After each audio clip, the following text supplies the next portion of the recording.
Welcome to the Fear and Greed Afternoon Market Report for Tuesday, the 22nd of June 2021, where in just a few minutes I tell you everything you need to know about what's happened in financial markets and the wonderful world of economics today. I'm Sean Aylmer. The S&P ASX 200 jumped 1.5% today. That's the best session in more than 3 months. The index finished up more than 100 points to 7,342 points. It came after the Federal Reserve Chair played down inflation concerns. More of that in a minute. The major banks bounced from their falls yesterday, though they didn't quite regain all the losses. Commonwealth Bank rose 2.2% today to finish back above $100 a share after its 5% tumble yesterday.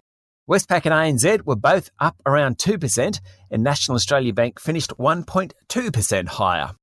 The big miners did well too, notwithstanding Chinese authorities came out and reiterated plans to control commodity prices. Fortescue Metals ended 2.6% higher today, BHP ended up 2.4%, and Rio advanced 1.6%. Oil groups did well after the price of crude jumped sharply on a weaker US dollar and expectations that supply in the US will decline. Worley, which services the oil companies, was up 4.5%. Santos and Beach Energy were both more than 3% higher, and market leader Woodside Petroleum finished up 2.5%. Retail stocks also did well, while health companies were among the worst performers. Lithium group Pilbara Minerals was the best performer today, rising 7.4%, while gold miner Chalice Mining finished 7% higher. They were the two best on the bourse. The worst performer was Agri Group Nufarm, down 2.2%, and another gold digger, West Gold Resources, was down 2%. In corporate news, Vocus shareholders voted in favour of selling the telco to Macquarie Infrastructure and Real Assets Management and Aware Super for $3.5 billion.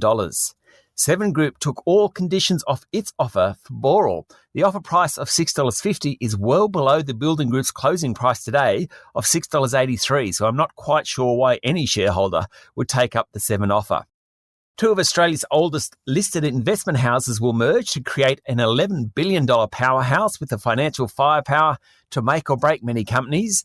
Washington H. Soul Pattinson's and Milton will combine to become the second largest listed equity fund. The Aussie dollar is trading at 75.1 US cents. And just recapping Wall Street, there was a lot going on there this morning. The Dow Jones Industrial Average ended the session up 1.8%. The S&P 500 was 1.4% higher, and the Nasdaq finished up 0.8%. The increases came after a prepared speech from Federal Reserve Chair Jerome Powell was released ahead of his appearance before Congress later tonight. Mr. Powell said inflation had picked up, but should move back towards the central bank's 2% target range once supply imbalances were resolved. That was enough to offset some of the fears that arose last week about interest rates being hiked in the next couple of years. As a result, share markets jumped. That's it for the afternoon market report for Tuesday, the 22nd of June 2021. Join me tomorrow morning for the regular edition of Fear and Greed, followed by an interview with the airport economist himself, Tim Harcourt. We'll be chatting about Australia's recent free trade deal with the UK and plenty more, as you do with Tim. I'm Sean Aylmer. Enjoy your evening.